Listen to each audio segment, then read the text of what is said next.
Welcome back.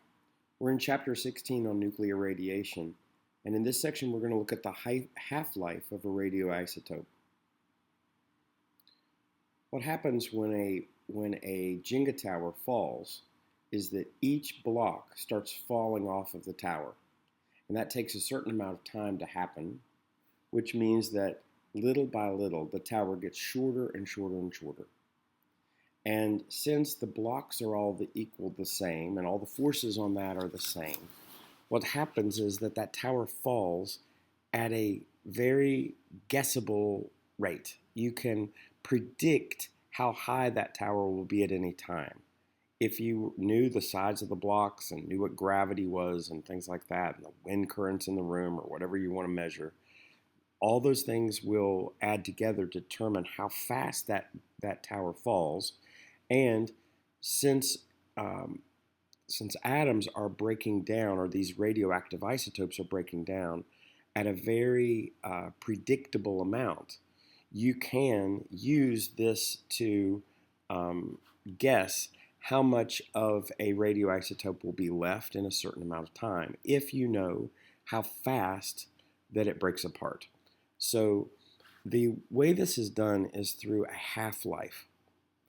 So a half-life is how much time does it take for half of the original radioisotope to emit particles and change into whatever it's going to change into. And that's called a half-life. How long does it take half of that to happen? So here's an example. If you were to have iodine, which is 53 protons, but it's iodine 131, so that's the radioisotope, which happens to be radioactive, of a form of iodine. It takes about 8 days for half of that iodine to still be present in a sample. Okay, so as it's falling apart, it turns into xenon 131, which is a stable isotope of xenon, and a particle.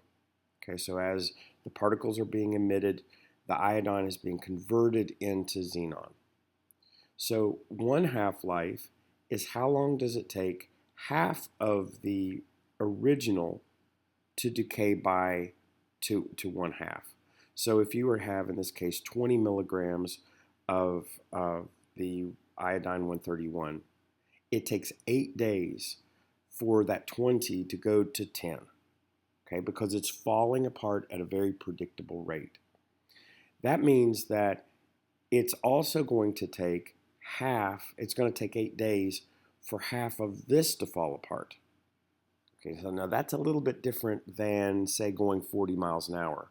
If I go 40 miles an hour and then from any point that you give me, I'm still going 40 miles an hour, you can guess that I'm going to go 40 miles in an hour.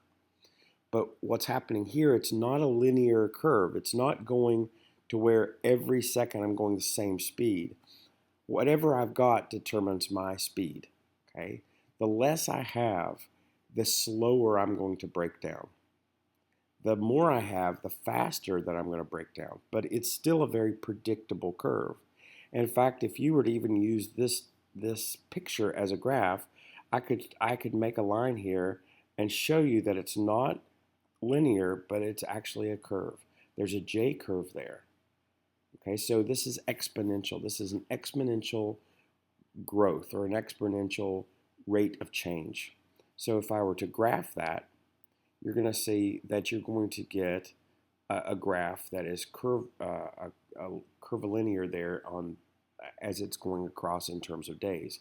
So one half-life is going to be used up in 8 days. Another half-life is going to be used up in 8 days. Another half-life is going to be used up in 8 days.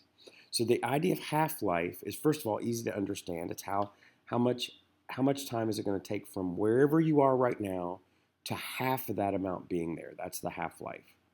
And if you think in half-lives, what you're actually doing is you're thinking in exponents. And so instead of giving a straight line, instead of, say, y equals mx plus b, which gives you a straight line, you're now going to the x squared. Okay, so it's not, instead of the x to the 1, which gives you a straight line when you do a plot. You go y equals x to the x squared plus or negative something, and that gives you a curve. And that's what you are finding here in a as this is breaking down. So the half-lives of radioisotopes are different depending upon what's the original substance. So some things are very, very long, some things are very, very short. And again, I don't know like how someone can can guess, and I assume that it is a guess that the half-life of uranium is 4.5 times 10 to the 9 years, okay? Billions, 4.5 billion years. How do you guess that? That's only could be extrapolated because no one has spent 5 billion years to try to time this. So these are extrapolations based upon the amount that they find it within a month or a year or 10 years or whatever it is that they've studied it. They haven't even studied this since the 40s. Okay, so this is relatively a new field, but from what their estimations are and their extrapolations are, some radioactive isotopes break down very quickly, others break down very, very, very fast. And then, so these ones used in medicine are within the days, okay, or even hours. So they break down very fast and they're used in medicine.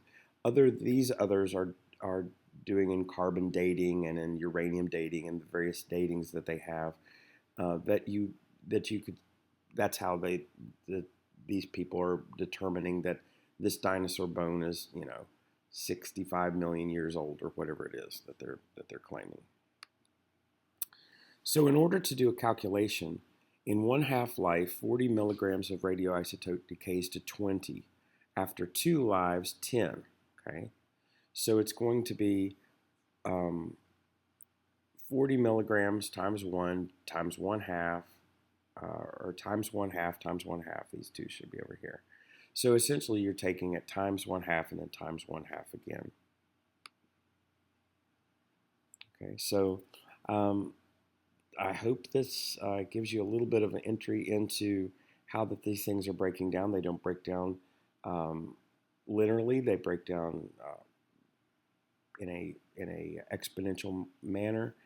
So they break down slower as there's less and less and less to break down. Okay, thank you. I'll see you in class.